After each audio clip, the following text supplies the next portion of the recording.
So ito ay meron tayong sampi, no. So kita nyo, napakadami po ng kanyang mga sisiw. And halos yung lahat ng kanyang mga itlog ay napipisa. So ito yung kagandahan ng ating sampin, kasi una na sa lahat, hindi ka lugi kasi malakas mangitlog, mataas yung fertility rate, at saka yung hatching rate niya. Yan, kita nyo, ang daming sisiw. So mostly yan sa aking mga sampin dito na mga pure lines na native na mga sampin. Ayan, napakagandang alagaan. I-compare natin sa ating basilan, Shamu Hassel, kaunti lang yung mga itlog. Although malaki sila, pero hindi siya katulad sa sampin na umabot ng 15, 18, tsaka na po maglimlim. So yun ang kagandahan ng ating mga sampin. Bala ko ngang ihinto ang basilan at saka Shamu Hassel, kasi nga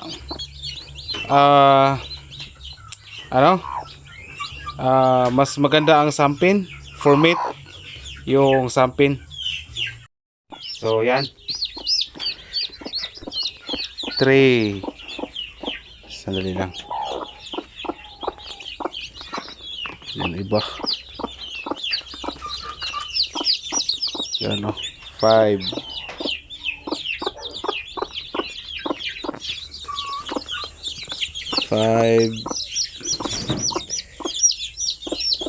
8. So ito na yung mga sisiw, bagong sisiw ng ating sampin, bali 14 lahat yan. So ganun ang kulay kapag sampin, ayan o. So ngayon ilagay natin sa kulungan, kasi supposed to be kahapon pa natin ito ipugad. Ngayon lang tayo nagkaroon ng time na pumunta dito sa ating manukan. Okay. So yan na po yung ating sampin, no. Yan, meron yang brown sugar. Tapos naglagay tayo ng Integra 1000 dyan sa ating mga bagong pugad na sisiw.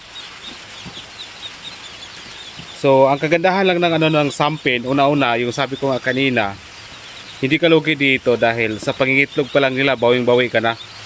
I-compare natin sa Shamu, sa basilan, medyo ang layo po sa ating sampin. Kaunti lang po yung itlog ng ating basilan sa Shamu Hassel. At sa experience ko naman ngayon sa ating mga Shamu Hassel, halos wala na masyadong bumibili. Sa basilan meron pang pailan-ilan, pero kadalasan sa sampin ginagamit para sa thesis yung ating sampin. Pero sa manok ko na Shamu Hassel, pambihira na lang yung may bumibili, di ba? Number 1 kasi sa Shamu Hassel natin, medyo mahal talaga yung ating Shamu Hassel, kasi pagbili ko sa mga breeder niyan, mahal. So alangan naman ibenta natin ng ng mura, di ba? Hindi pwede. So ito yung sampin ay tama-tama lang yung kanyang presyo, and ito affordable lang siya. Yung ating sampin talaga, hindi siya mura, hindi din masyadong mahal. At napaka-useful ng ating sampin, lalo't ngayon dito sa lugar namin ay ako lang po yung nag-alaga ng ganito. Lalo na kapag may mga estudyante, so lahat-lahat dito sila kukuha sa akin. Kaya ngayong taon gagamit tayo ng incubator para mas lalong mapabilis yung ating production sa ating mga sampin native chicken. And hoping sa darating na panahon, bali baka mag-focus na tayo sa sampin, na kunin siguro natin yung ating basilan at saka Shamu Hassel, at baka pwede tayo maging registered breeder dito sa sampin sa Bukidnon, dahil wala naman ditong nag-alaga ng ganitong klaseng mga manok. Ako lang. Okay, yan o, kumakain na sila.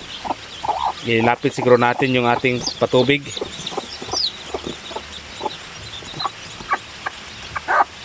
Yan o.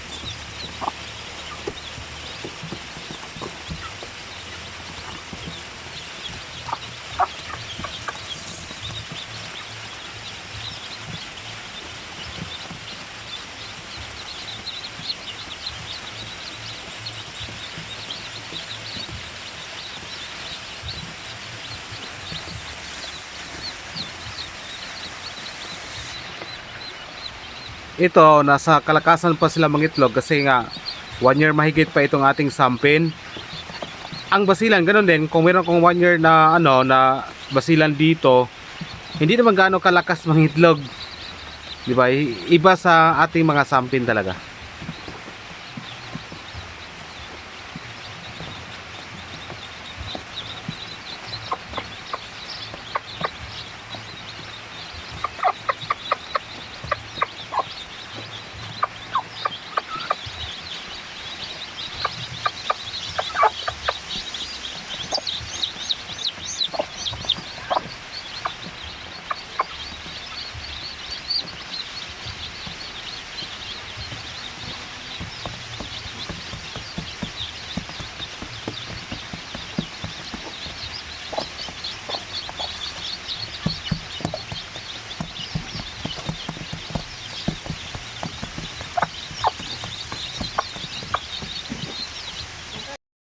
So ito po yung ating mga sampin.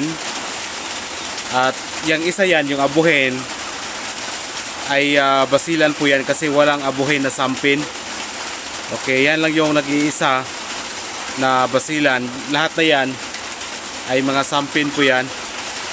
So mag-select din tayo dito kasi alam ko na ngayon yung paramihin natin na manok, yun po yung mga sampin, yung in demand.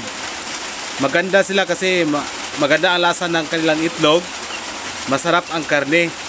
Kaya kung meat type yung hanap natin, dapat yung sampin or ini na mga pureless na mga native chicken. So yan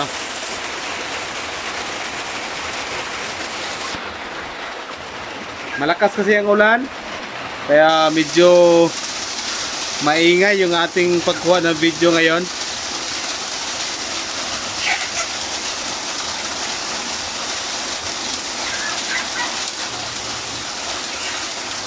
Pero ito, basilan, i-separate ko yan kasi maganda din po yung mga abuhin ng mga basilan.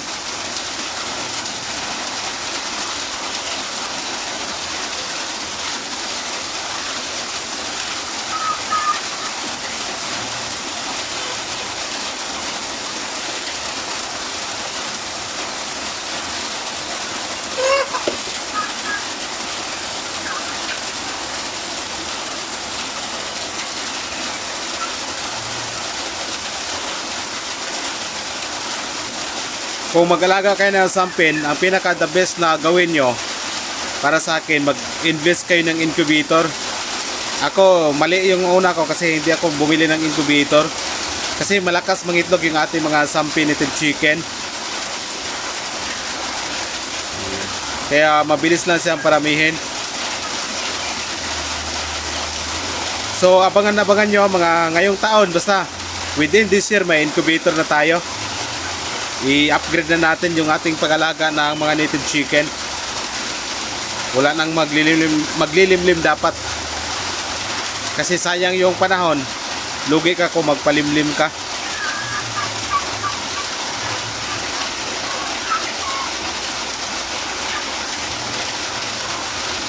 Kasi nga yung sampin, bali 1 month kasi nila alagaan yung kailang mga sisiw. Tapos mangingitlog pa, limliman pa nila ng mga 21 days. Wala na, sayang ang panahon. Saka marami tayong order, hindi natin mahabol minsan yung iba na may gustong bumili. Kaya yan, mga sampin yan, except lang yan, basilan yan. Dire sampin na.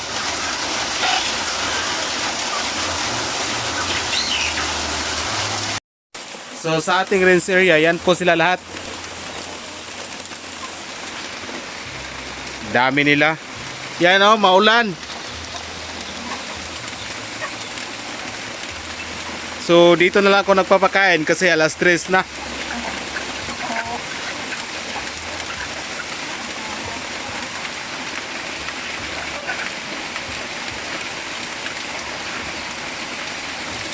Dito banda walang available dito. Kasi hindi ko to ibibinta.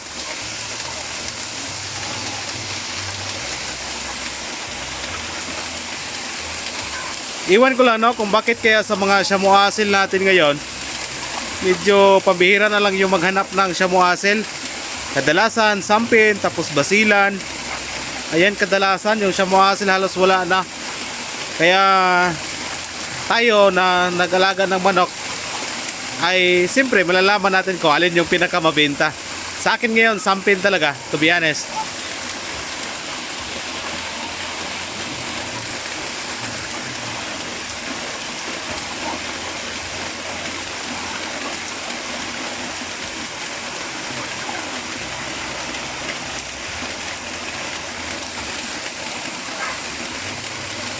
Pero maganda ang basilan kung per kilo. Kasi mabigat sa timbang, hindi kalugi sa panahon ba.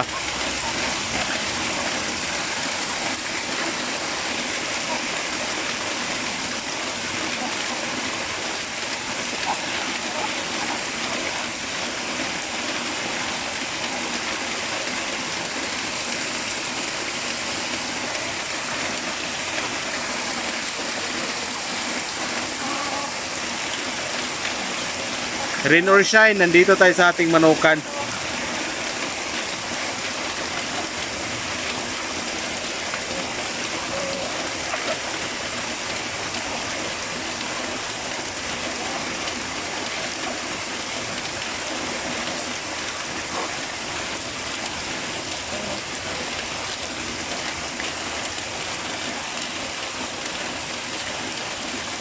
So sa iba na hindi natin mapagbigyan, pasensya na kasi ang daming nag-inquire. Sa YouTube natin, sa page natin na hindi natin ma-replyan, pasensya na kayo kasi sa dami po natin ginagawa sa dito sa pagmamanok at sa dami nang nag-inquire, hindi po lahat ay masagot natin yan. Buti lang kung manok lang yung ginagawa ko buong araw, hindi.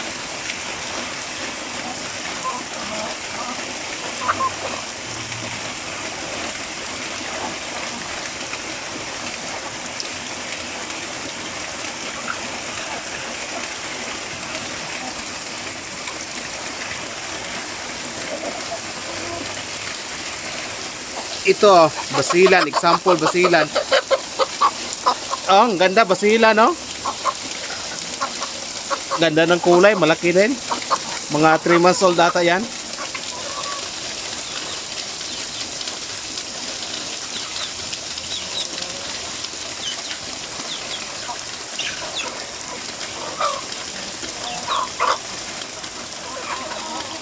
Kami naman, sa mga nagtatanong rin kung nag-ship ba kami ng manok nationwide? Oo naman, pero pag sabihan mo kung magkano yung bayad sa shipping, ayan, medyo mahal talaga. Pero sa aking mga manok, sigurado ko sa inyo na ito sila lahat, affordable to, afford nyo. Magaan lang to sa bulsa kung malapit kayo. Yun na kasi yung hingi sa shipper wala na akong magagawa. Out na po ako doon kung ano yung bayaran doon sa ating mga, doon sa ating shipper, di ba? So yan lang po. At maraming salamat po sa inyo.